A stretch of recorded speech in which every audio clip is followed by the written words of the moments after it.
يا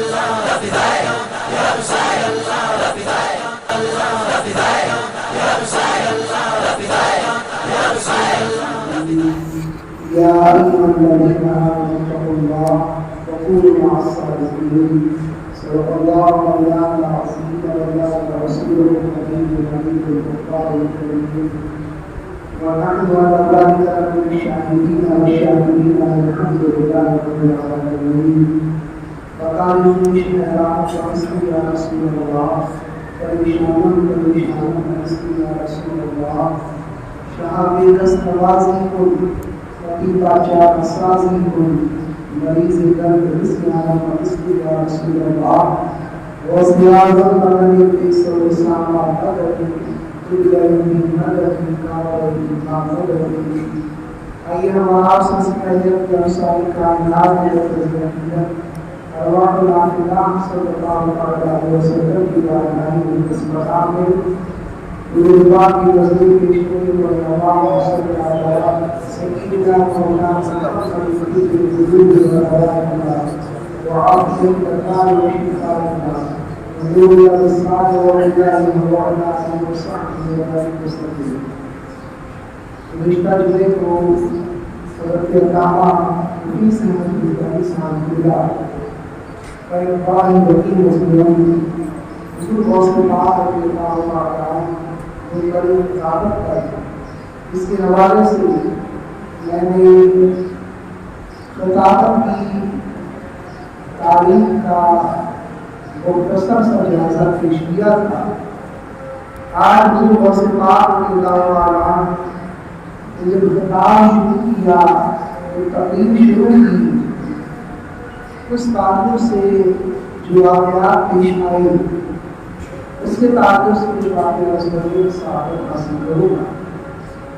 حضور غوث پاک رضی اللہ عنہ کے تعلق سے میں نے گزشتہ جمعے کو بتایا تھا کہ سرکار غوث پاک رضی اللہ عنہ 18 سال کی عمر میں سن ہجری 488 میں آپ بغداد تشریف لاتے ہیں اور 35 سال کا عرصہ حضور غوث پاک رضی اللہ عنہ تحصیل علم اور عبادت اور ریاضت کی گزارتے ہیں. 35 سال کا قریب عرصہ علم بھی حاصل کرتے ہیں, عبادت اور ریاضت بھی کرتے ہیں.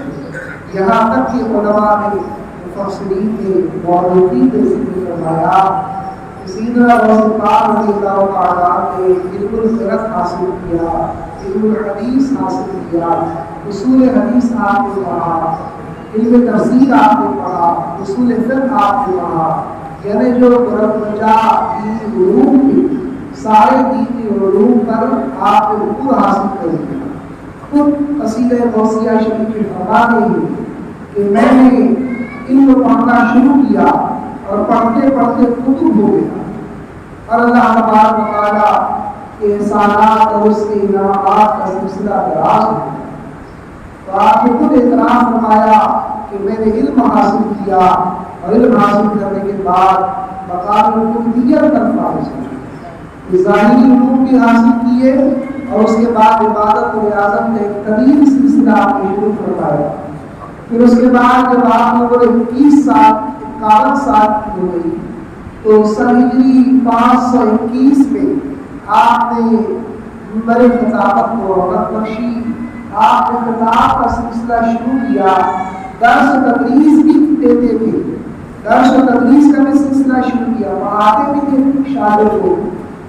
آپ بچوں کو پڑھایا بھی کرتے تھے, جو علماء مشائخ آتے تھے علمی اشغال بھی تھا اور اسی کے ساتھ ساتھ حضور غوث پاک رضی اللہ عنہ تقریر کے ذریعے بھی لوگوں کی زندگی کو بدلا کرتے تھے. آپ کی تقاریر سے لوگوں کی زندگی میں انقلاب برپا ہوا. یہ واقعہ جو ہے سن 521 میں ہوا اور اس کا پس منظر یہ ہے کہ حضور غوث پاک رضی اللہ عنہ بیان فرماتے ہیں کہ ایک موقع پر مجھے تاجدار کائنات حضور رحمت عالم صلی اللہ علیہ وسلم کی زیارت کا شرف حاصل ہوا. حضور علیہ السلام و تسلیم نے فرمایا کہ بیٹے عبد القادر تم واعظ کیوں نہیں کرتے, تقریر کیوں نہیں کرتے؟ حضور پاک رضی اللہ تعالیٰ نے عرض کیا کہ میں بغداد کے فصحاء کے سامنے، میں اجمی ہوں، بغداد کے فصحاء کے سامنے جو بڑی فصیح زبان ہے جن کی عربی، میں ان کے سامنے کیسے لب کشائی کر سکتا ہوں، میں ان کے سامنے کیسے تقریر کر سکتا ہوں؟ تو سرکار دو عالم صلی اللہ علیہ وسلم نے کرم کرتے ہوئے 7 دفعہ اپنا نواب دہن میرے منہ میں ڈالا۔ فرماتے ہیں کہ یہ واقعہ جب ہوا تو اس وقت نماز ظہر کا وقت ہو گیا اور لوگوں کا ہجوم ہو گیا۔ پھر میں نے دیکھا کہ سیدنا علی مرتضیٰ رضی اللہ تعالیٰ تشریف لائے اور آپ نے بھی اپنا نواب دہن 6 مرتبہ میرے منہ میں ڈالا۔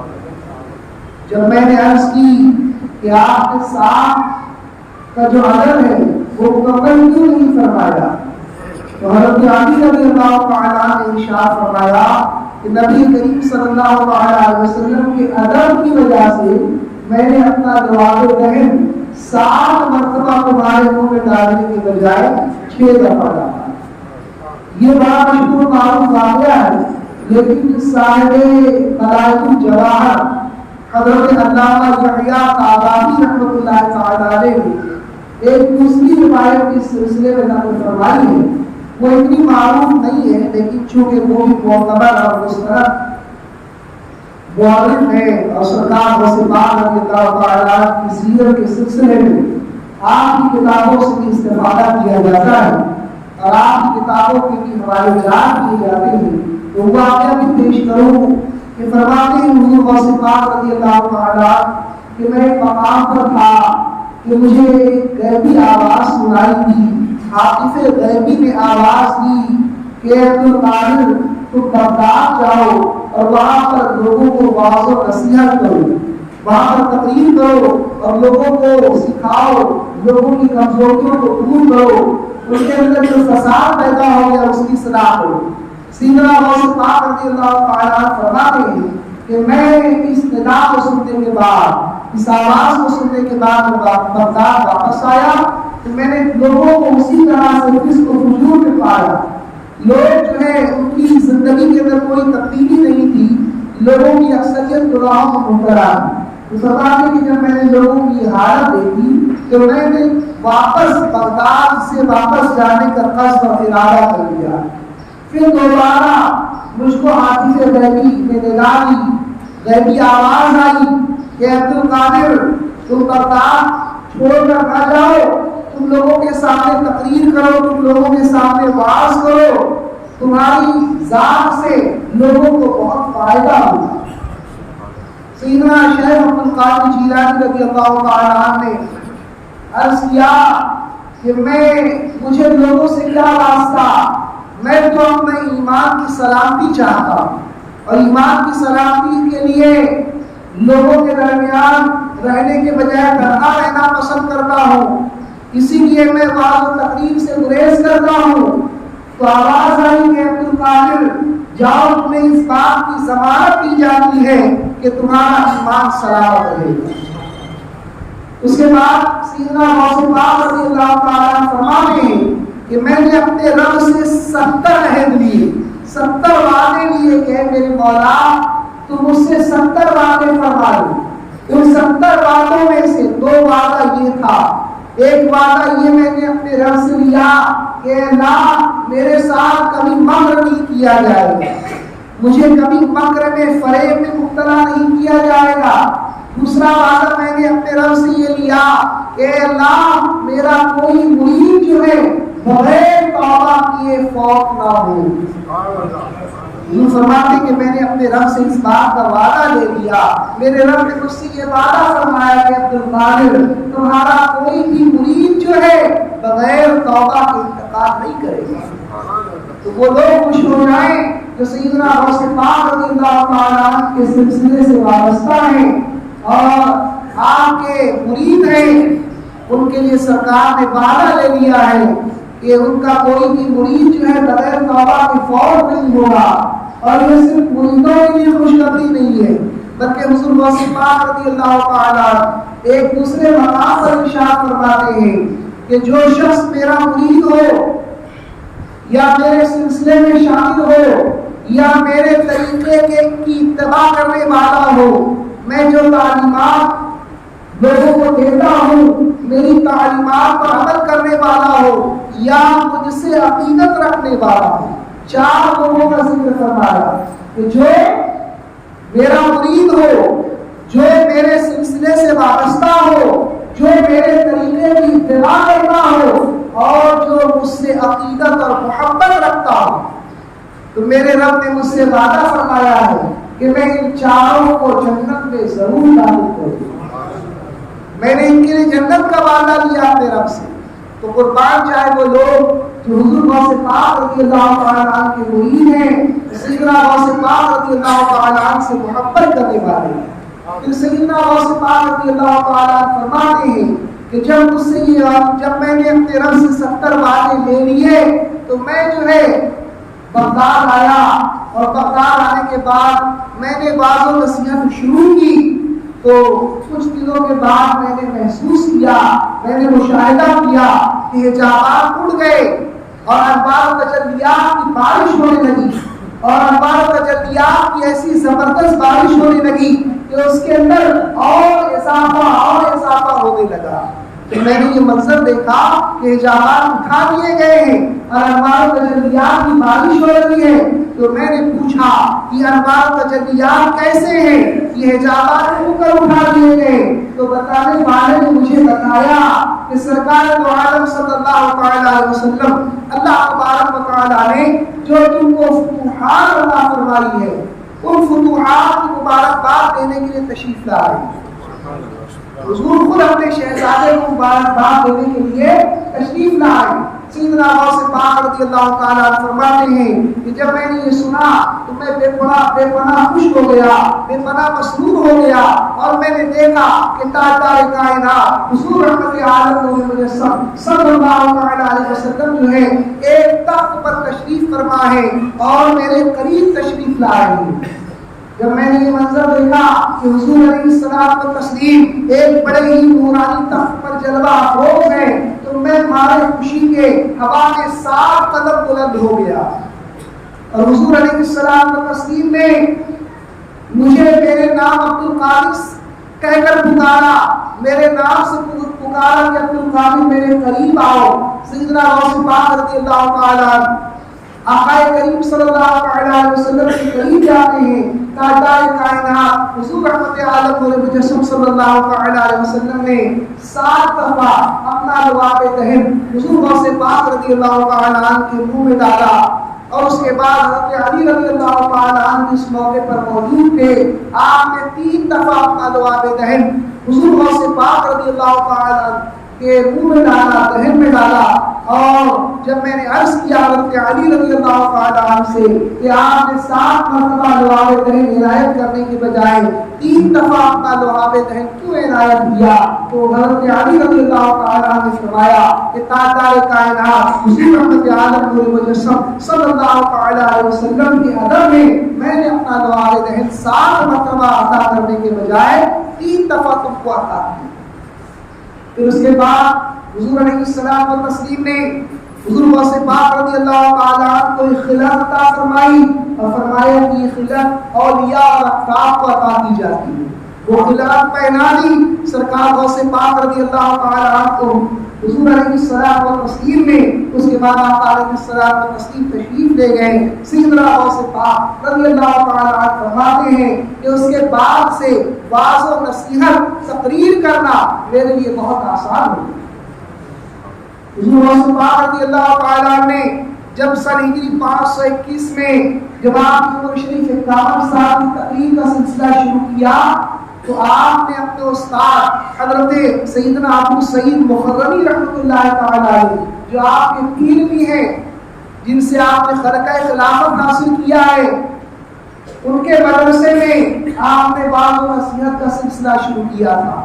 6 سال کے بعد حضرت سیدنا ابو سعید مخرمی رحمۃ اللہ تعالیٰ علیہ نے وہ مدرسہ آپ کے حوالے کر دیا۔ پہلے وہ مدرسہ لطیفیہ کہلاتا تھا۔ حضور غوث پاک رضی اللہ تعالیٰ عنہ نے جب اس مدرسے کے اندر واعظ و نصیحت کا سلسلہ شروع فرمایا تو وہ مدرسہ جو ہے اس کا نام حضور غوث پاک رضی اللہ تعالیٰ عنہ کی نسبت سے مدرسہ قادریہ ہو گیا. اور حضور غوث پاک رضی اللہ تعالیٰ عنہ اس مدرسے میں واعظ فرماتے تھے. آپ کے صاحبزادے حضرت سیدنا عبد الوہاب رحمۃ اللہ تعالیٰ علیہ بیان فرماتے ہیں کہ میرے والد گرامی جو ہے ہفتے میں 3 تقریر کیا کرتے تھے. جمعہ کے دن صبح میں مدرسہ قادریہ میں تقریر کیا کرتے تھے اور منگل کے دن شام میں جو ہے حضور غوث پاک رضی اللہ تعالیٰ عنہ جو ہے عیدگاہ میں تقریر کیا کرتے تھے. اور اس کے بعد اتوار کو صبح میں آپ جو ہے ایک سرائے تھی اس سرائے کے اندر تقریر فرمایا کرتے تھے. اس طرح سے سرکار غوث پاک رضی اللہ تعالیٰ ہفتے میں 3 لوگوں کو واعظ و نصیحت فرمایا کرتے تھے اور اس کے علاوہ لوگوں کو قرآن و حدیث کی تعلیم دیا کرتے تھے. لوگ مختلف علاقوں سے، مختلف ممالک سے، مختلف جگہوں سے حضور غوث پاک رضی اللہ تعالیٰ کی خدمت میں حاضر ہوتے تھے اور آپ کے فیوز و برکات سے مالا مال ہوتے. ابتدا میں آپ کا یہ حال تھا کہ آپ فرماتے کہ مجھ پر بولنے کا غلبہ اس قدر زیادہ ہوتا تھا، بات کرنا تقریر کرنے کے لیے اس قدر مجھ پر دباؤ ہوتا تھا کہ مجھے خاموش رہنا مشکل ہو جاتا تھا. میں نے جب لوگوں کو واعظ و نصیحت شروع کی تو اس وقت حال یہ تھا کہ چند لوگ مسجد کے اندر، چند لوگ اس مدرسے کے اندر موجود رہتے تھے. لوگوں کی تعداد ابتدا میں بہت کم تھی، لیکن جب میرے واعظ و نصیحت کا شہرا ہوا، لوگوں تک یہ بات پہنچی تو لوگوں کی تعداد بہت بڑھنے لگی. یہاں تک کہ مدرسے قادریہ کی جگہ کم پڑ گئی. حضور غوث پاک رضی اللہ تعالیٰ فرماتے ہیں پھر میں نے واعظ و نصیحت کا یہ سلسلہ جو ہے عیدگاہ میں شروع کیا. عیدگاہ میں کھلی جگہ تھی، بڑی جگہ تھی، لیکن فرماتے کہ وہاں پر بھی لوگوں کا اس قدر ازدحام ہوا، لوگوں کی اس قدر کثرت سے لوگ آنا شروع ہوئے کہ وہ جگہ بھی تنگ پڑنے لگی. تو ایک کھلا میدان، ایک سرائے جو ہے جو بہت وسیع تھی، میں نے وہاں پر لوگوں کو واعظ و نصیحت کرنا شروع کر دی. وہاں پر میں نے تقریر کا سلسلہ شروع کیا. لوگوں کی کثرت کا یہ عالم تھا کہ حضور غوث پاک رضی اللہ تعالیٰ عنہ کی سوارِ حیات لکھنے والے صاحب بہجت الاسرار فرماتے ہیں کہ حضور غوث پاک رضی اللہ تعالیٰ عنہ کی مجلس میں 70,000 سے زائد لوگ تقریر سننے کے لیے آیا کرتے تھے. 400 لوگ ایسے ہوتے تھے جو قلم اور کلام لے کر بیٹھتے تھے، جو کچھ آپ کے کلمات آپ کی زبان مبارک سے ادا ہوتے تھے، جو آپ خطاب کرتے تھے وہ خطاب لوگ قلم بند کر لیا کرتے تھے، لکھ لیا کرتے تھے. اور آپ کی مجلس میں جو لکھنے والے تھے اس سے زیادہ تعداد نہ لکھنے والوں کی، جو نہیں لکھتے تھے اس سے زیادہ تعداد میں موجود رہتے تھے. اولیاء کرام رضوان اللہ تعالی علیہ اجمعین، حضرت سیدنا شیخ محقق دہلوی رحمۃ اللہ تعالی علیہ اپنی کتاب زبدۃ الآثار میں فرماتے ہیں کہ حضور غوث پاک رضی اللہ تعالی عنہ کے بعد کی مجلس میں جو اولیاء کرام موجود ہوتے تھے بغداد کے اندر، وہ سب شرکت کیا کرتے تھے. اور جن کا انتقال ہو چکا ہے وہ اولیاء روحانی طور پر حضور غوث پاک رضی اللہ تعالیٰ عنہ کی مجلس میں شرکت کیا کرتے تھے. اسی طرح سے خود آقا کائنات سید عالم صلی اللہ علیہ وسلم کی روح مبارک آپ کی تائید اور نصرت کے لیے کبھی کبھی آپ کی مجلس واعظ میں تشریف لایا کرتے تھے. سبحان اللہ. سرکار خود چلا کر ہوتے تھے سیدنا غوث پاک رضی اللہ تعالیٰ عنہ کی مدد کے لیے، آپ کی تعریف کے لیے، آپ کے اوپر انعامات کرنے کے لیے واعظ کی مجلس میں آقا کریم صلی اللہ تعالیٰ علیہ وسلم کی روح مبارک چلوا کر ہوتی تھی. بلکہ حضور غوث پاک رضی اللہ تعالیٰ عنہ فرماتے ہیں کہ میری محفل واعظ میں سیدنا خضر علیہ السلام بھی تشریف لاتے ہیں. حضرت خضر علیہ السلام بے شمار اولیاء کے روحانی مرشد ہے، لیکن آپ جو ہے سیدنا غوث پاک رضی اللہ تعالیٰ عنہ کی مجلس واعظ میں شرکت کیا کرتے تھے. اور جب مجلس واعظ سے فارغ ہوتے تھے تو جن اولیاء سے آپ کی ملاقات ہوا کرتی تھی آپ ان سے فرمایا کرتے تھے کہ اے لوگوں تم حضور غوث پاک رضی اللہ تعالیٰ عنہ کی مجلس واعظ کو اپنے اوپر لازم کر لو، اپنے لیے ضروری کر لو. جب بھی تمہیں موقع ملے تم سیدنا غوث پاک رضی اللہ تعالیٰ عنہ کی مجلس واعظ میں شریک ہو جاؤ. یہ سیدنا خضر علیہ السلام کن کو ترغیب فرما رہے ہیں؟ عام لوگوں کو نہیں، دنیا داروں کو نہیں، بلکہ اولیاء اللہ کی جماعت کو خطاب فرما رہے ہیں کہ جب بھی تمہیں موقع ملے تم حضرت سیدنا شیخ محی الدین عبد القادر جیلانی رضی اللہ تعالیٰ عنہ کی مجلس باز میں شرکت کیا کرو۔ ایک بزرگ اپنا خود واقعہ بیان کرتے ہیں کہ ان کا یہ حال تھا کہ ان کے قصبے میں بہت سارے جن تھے۔ ایک موقع پر انہوں نے اپنے جنوں کو بلانے کے لیے وظیفہ پڑھا، لیکن جب آپ نے جنوں کو طلب کرنے کے لیے، جنوں کو بلانے کے لیے وظیفہ پڑھا تو جن حاضر نہ تھے۔ اس سے پہلے کبھی ایسا نہیں ہوا تھا، جیسے ہی آپ وظیفہ پڑھتے تھے جن آپ کی خدمت میں حاضر ہو جاتے تھے، لیکن فرماتے اور بزرگ یہ پہلا موقع ایسا تھا کہ جب میں نے وظیفہ پڑھا، میں نے اپنا ورد مکمل کیا، لیکن جن میری بارگاہ میں حاضر نہ ہوئے، مجھ سے ملاقات کے لیے نہ آئے، اور تاخیر ہو گئی، اتنی تاخیر ہو گئی کہ وہ بہت زیادہ تاخیر ہو گئی۔ اس کے بعد کچھ جن میری بارگاہ میں حاضر ہوئے، اور حاضر ہونے کے بعد جب میں نے ان سے پوچھا کہ تم نے میری بارگاہ میں حاضری کیوں نہ دی، میں نے جس وقت وظیفہ پڑھا تھا اسی وقت حاضر کیوں نہ ہوئے، تم تاخیر سے میری بارگاہ میں کیوں حاضر ہو رہے ہو، تو انہوں نے عرض کیا کہ اے شیخ، بات دراصل یہ ہے کہ ہم سیدنا غوث پاک رضی اللہ تعالیٰ عنہ کی مجلس باز میں شریک تھے۔ سبحان اللہ، سبحان اللہ۔ حضور غوث پاک رضی اللہ تعالیٰ عنہ کا واضح مبارک، آپ کی تقریر مبارک سن رہے تھے، اس لیے ہم وہاں سن کر نہیں آ سکتے تھے، اور ہم میں سے بہت سارے لوگ حضرت شیخ نے پوچھا کہ کیا حضرت شیخ عبد القادر جیلانی کی مجلس میں جن بھی وعظ و نصیحت سننے کے لیے تشریف لاتے ہیں سیدنا غوث پاک رضی اللہ تعالیٰ عنہ کے تعلق سے، جنہوں نے کہا کہ انسانوں سے زیادہ ہمارے قبائل جو ہے حضور غوث پاک رضی اللہ تعالیٰ عنہ کی مجلس وعظ میں شریک ہوتے ہیں۔ انہوں نے عرض کیا حضور کی بارگاہ میں، اپنے شیخ کی بارگاہ میں، کہ ہمارے بہت سارے قبائل سیدنا غوث پاک رضی اللہ تعالیٰ عنہ کی خدمت میں حاضر ہو کر مشرف باسلام ہو چکے ہیں۔ جس طرح سے انسانوں میں کافر اور مسلمان، بد مذہب اور نیک اور صالح پائے جاتے ہیں، اسی طرح سے جنوں میں بھی پائے جاتے ہیں۔ مسلمان جن بھی ہوتے ہیں، کافر جن بھی ہوتے ہیں، ان میں بد مذہب بھی ہوتے ہیں اور ان میں نیک لوگ بھی ہوتے ہیں۔ تو ایسے قبائل جو حالت کفر میں تھے لیکن سیدنا غوث پاک رضی اللہ تعالیٰ عنہ کی مجلس میں حاضر ہوئے، آپ کا واعظ مبارک سنا، آپ کی تقریر مبارک سنی، اور جس کا یہ اثر ہوا کہ قبائل کے قبائل جنوں کے سیدنا غوث پاک رضی اللہ تعالیٰ عنہ کے دست حق پرست پر جو ہے انہوں نے اسلام کو قبول کر لیا۔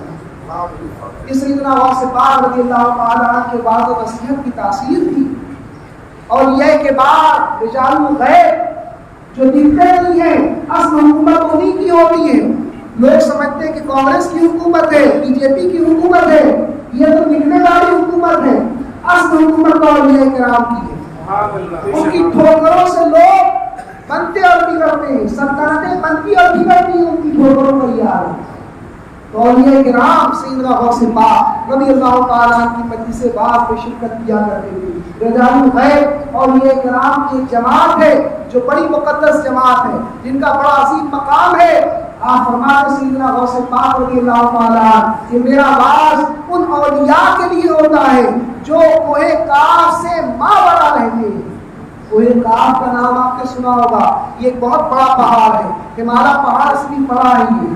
یہ پہاڑ جو ہے بہت دور ہے، اور اس پہاڑ کے بھی آگے فرماتے ہیں حضور غوث پاک رضی اللہ تعالیٰ کہ اس مقام پر جو اولیاء رہتے ہیں، میری باز، میرا باز اور میری تقریر جو ہے ان کے لیے ہے۔ اور فرماتے ہیں کہ میرے باز میں رجال الغیب جو ہے تشریف لاتے ہیں، میرے باز میں رجال الغیب حاضر ہوتے ہیں۔ حضرت سیدنا عبد الرزاق رحمۃ اللہ تعالیٰ علیہ حضور غوث پاک رضی اللہ تعالیٰ کے شہزادے ہیں۔ جب آپ نے جملہ سنا تو حضور غوث پاک کی مجلس میں اس وقت موجود تھے، وہ فرماتے ہیں کہ میں نے نظر اٹھا کر دیکھا تو میں حیران رہ گیا اور میرے پر غشی طاری ہو گئی اور میں بے ہوش ہو گیا، یہاں تک کہ میری جو دستار تھی، میرا جو امامہ تھا اور میرا جو کپڑا تھا اس کے اندر آگ لگ گئی۔ سیدنا غوث پاک رضی اللہ تعالیٰ ممبر سے نیچے تشریف لائے، اور ممبر سے نیچے تشریف لانے کے بعد آپ نے اپنے شہزادے کی دستار میں جو آگ لگی تھی، جو لباس میں آگ لگی تھی، اس آگ کو بجھایا اور ارشاد فرمایا کہ عبد الرزاق تم بھی ان لوگوں میں سے ہو۔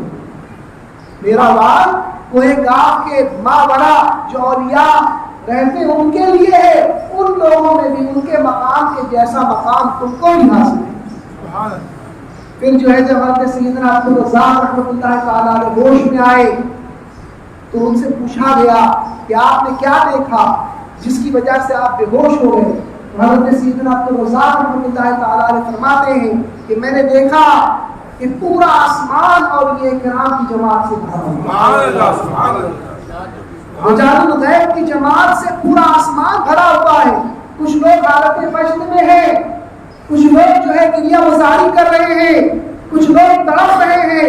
یہ سیدنا غوث پاک رضی اللہ تعالیٰ عنہ کے واضح مبارک کی تاثیر کا عالم ہے۔ سیدنا غوث پاک رضی اللہ تعالیٰ عنہ جب تقریر فرما لیتے تو فرماتے کہ لوگوں چلو اب قال سے حال کی طرف چلتے ہیں، ابھی تک ظاہری علوم حاصل کیے، اب باطنی علوم کی طرف چلتے ہیں۔ ابھی تک ظاہری پاکی کی گفتگو ہوئی، اب باطن کی پاکی کی طرف چلتے ہیں۔ جیسے ہی حضور غوث پاک رضی اللہ تعالیٰ یہ جملہ ارشاد فرماتے لوگوں کے اندر ایک عظیم اضطراب برپا ہو جاتا، ایک عجیب بے چینی برپا ہو جاتی اور لوگ رونے لگتے، بہت سارے لوگ گریہ گزاری کرنے لگتے۔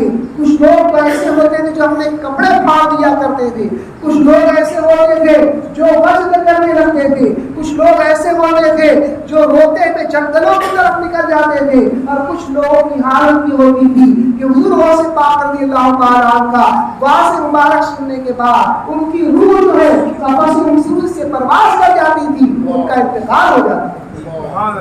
یہ سیدنا غوث پاک رضی اللہ تعالیٰ عنہ کے واضح مبارک کی تاثیر ہے۔ حضور غوث پاک رضی اللہ تعالیٰ عنہ نے اپنے واضح مبارک سے، اپنی تقریر مبارک سے ایک ایسا عظیم انقلاب برپا کیا جس کی کچھ جھلکیاں میں نے آپ کے سامنے پیش کی۔ انشاءاللہ تبارک و تعالیٰ آئندہ جمعے کو سیدنا غوث پاک رضی اللہ تعالیٰ عنہ کے شاگردوں کا ذکر کرنے کی سعادت حاصل کروں گا کہ آپ کی شاگردوں میں کیسے کیسے عظیم لوگ شامل ہیں۔ شاگرد کی شان سے استاد کی شان کی سمجھ میں آتی ہے۔ جب شاگرد کا یہ مقام ہے تو استاد کا مقام مرتبہ کیا ہوگا؟ لوگ اندازہ لگا لیتے ہیں کہ جب شاگرد اس قابل ہے تو استاد کا مقام و مرتبہ ان سے کئی گنا بہت زیادہ بلند ہوگا۔ اللہ تبارک و تعالیٰ حضور غوث پاک رضی اللہ تعالیٰ کے غلاموں میں ہمارا شمار فرمائے اور انہیں کے ساتھ ہمارا رشد فرمائے۔ اللہ علیہ آپ معمار ملت چینل کو سبسکرائب کریں، لائک کریں اور اپنے مفید مشوروں سے، کمنٹ سے، مثبت کمنٹ سے ہمیں نوازیں۔ آپ سے گزارش ہے کہ اس چینل کو زیادہ سے زیادہ سبسکرائب کریں تاکہ ہم ہمارے پیغام کو دنیا کے کونے کونے تک پہنچا سکیں۔